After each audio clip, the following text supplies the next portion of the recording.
that you have promised, and I want in on that. What have I got to do to get in on that? So Jesus tells him, why do you ask me what is good? Jesus replied, there is only one who is good. If you want to enter life, keep the commandments.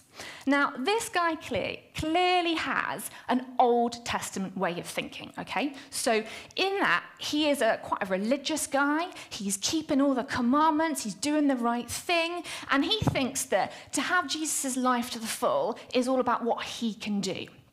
And Jesus came really clearly to say, actually, guys, it's not about what you can do. You're not perfect. That doesn't end up well when we go down that route. But Jesus' good news was that it's through Jesus that we can have a right relationship with God, okay?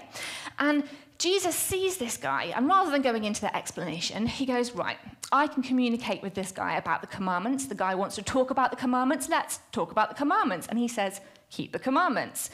And the guy says, which ones? He's like, come on, Jesus, give me a tick list, something I can do really easily here. And Jesus replied, you shall not murder, you shall not commit adultery, you shall not steal, you shall not give false testimony, honor your father and mother, and love your neighbor as yourself. So turn to the person next to you, have a count. How many commandments is this?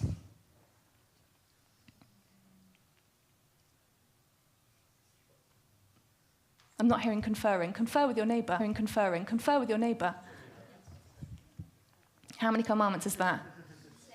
6. Yeah, it is. Actually, the love your neighbor as yourself is Jesus' way of summarizing the 5 commandments there. Okay, so we've got 5 of the originals and 1 that Jesus adds on to summarize it. How many commandments should there be? 10, exactly. All the Bible points to you guys today. Well done. So, bear that in mind. Keep that on your head. This isn't all the commandments, okay? All these I've kept, the young man said. What do I still lack? And this guy's like, I'm doing all the stuff to the letter. I'm a good religious boy. I keep the rules. But yet, if I'm honest, inwardly, I'm not really feeling this. Something's not right. I feel a lack. I'm not feeling that life to the full that Jesus has promised. And Jesus went on and he answered, if you want to be perfect, go. Sell your possessions and give to the poor, and you will have treasure in heaven. Then come follow me. When the young man heard this, he went away sad because he had great wealth. Now this man was rich, super, super rich. And whilst he clearly felt like he was a good keeper of God's commandments, because he felt this lack, he asked Jesus quite a dangerous question. He said, Jesus, what do I lack? And Jesus really hones in on the heart of the matter for this guy. Because whilst he feels like he has kept the commandments, the 5 commandments that Jesus mentioned are generally all to do with how we love each other, our relationship to those around us. The 5 commandments that Jesus didn't mention were the ones to do with relationship with God. And what this guy has failed to do is he's fallen at the first hurdle. He's failed to do the very first commandment, which is...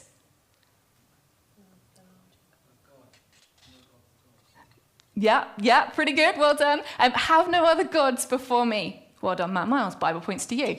Have no idols in front of God. Have no other gods before God. Put him first. Because what this guy has done is he has made money and possessions and wealth the bigger thing.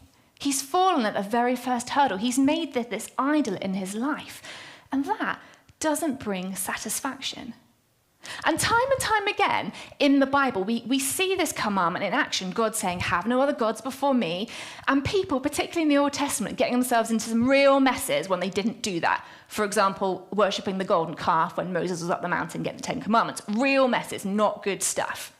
But it does make us ask the question, why is this the first commandment? Why shouldn't we put stuff in front of God? Is it because he is selfish and egotistical and everything has to be about him? Thankfully not. No, it'd be good. I know Philip's not here, but no, it's not that. I'm not going to say that. It's because God made us and he loves us. He knows how we work as humans. He knows ultimately that all that stuff around us is good stuff mostly, but if we put it in front of him, it can really mess us up. It doesn't ultimately bring us fulfillment and happiness and thriving in the way that he wants to see us go. And for this man, it was his money that he'd put in front of God. What was getting in the way of following Jesus' call to come follow me was his money and his possessions. And Jesus issues him this ultimatum and he says, right, Give away your possessions and then come follow me. It's your money or it's following me. And what's really sad is this guy's life is so based around his money and possessions, he has to walk away. He so wants that Jesus relationship, that life to the full, but money has become this massive hold on his life. And Jesus went on to use this as a teaching moment. So Jesus said to his disciples, "Truly, I tell you, it is hard for someone who is rich to enter the kingdom of heaven. Again, I tell you, it's easier for a camel to go through the eye of a needle than for someone who is rich to enter the kingdom of God." And Jesus really doesn't beat around the bush here. He says, look, guys, having a lot of wealth doesn't actually set you up for success here. In fact, it's really hard to have wealth and to follow Jesus. Now, we can read this account and we can make two big mistakes. The first big mistake that we make is that we go, right, this command to give away all possessions and give away all money is for everybody. But actually, this is not a prerequisite that Jesus gave very often to people when he said, "Come, follow me." In fact, we've got quite a few encounters in the New Testament where Jesus did meet wealthy people, and he didn't tell them to do the same thing. We've got encounters like Jesus with Zacchaeus, who, when Zacchaeus said, "Yeah, Jesus, I want to follow your way of doing things," Jesus didn't say, "Right, go and give everything away." But Zacchaeus chose to go and make up for the wrongdoing that he'd done. He chose to go and give away over and above what he'd wronged people out of. But I still suspect that guy had some money.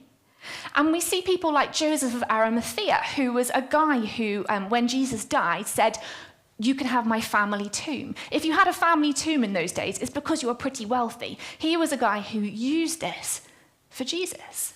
And later on in the New Testament, we see other encounters of people that we believe in history to have been quite wealthy. So we see encounters of people like Lydia, who we think is some kind of businesswoman of the time, and she opened up her home for one of the first churches. And Barnabas, who was a missionary, and